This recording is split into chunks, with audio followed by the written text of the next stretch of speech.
The United Nations, the African Union Commission, some embassies and some government officials have had internet reconnected, but mobile data and Wi-Fi connection around the country remain down. The government insists that this is a matter of national security. You know, the issues of internet, we know the impact it has on your business, on your activities. We know the limitations and the challenges, actually. The government fully understands it. We have briefed the diplomatic community on this also. But the very rationale of closing the internet is very obvious, very clear. It is to foretell, is actually to preempt the violence that has been brewing in the country. It is for the interest of the national security, which everybody does. Every country is eligible to do that. But now things are getting stable. Very soon the pertinent authorities are working on it, and hopefully they will release it very soon. So far, more than 30 people have been arrested, including a prominent opposition member, Jawar Mohammed. The government says they will be charged with, among other issues, the death of hundreds of Ethiopians who lost their lives as people protested the death of prominent artist Hachalu Hundessa since Tuesday last week.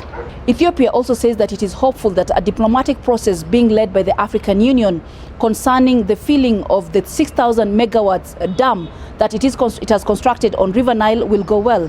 So far, the African Union has taken over the negotiations of talks between Ethiopia, Sudan and Egypt on how Ethiopia will operate a dam that it has constructed on River Nile.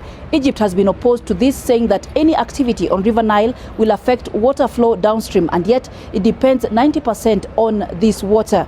Ethiopia has insisted that it is hopeful that they will come to an amicable solution.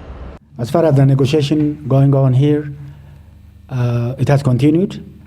In fact, they have been dealing with technical issues over the last few days. I mean, the three countries, in the presence of the observers from the African countries as well. We hope, our hope is, somebody asked me whether we believe there will be a solution or not. Our hope is always that we'll solve it amicably. This is Ethiopian position. That's why we stick to it. We believe this is an African issue. Nile is an African river. The three countries are African countries. And we believe there is enough wisdom among African countries to deal with their issues. That's why we were against taking this issue to the Security Council. And that is why we are urging the three countries to come back to the negotiation table and deal with the issue at hand. So we hope. Hoping is one thing, but as they say, it needs two to tango, right? It depends on the other side. Otherwise, our hope is that we'll reach at amicable solutions. Ethiopia's Prime Minister Abiy Ahmed says that an African Union-led process on these talks will give better solution as opposed to what Egypt had wanted of forwarding the case to the United Nations Security Council.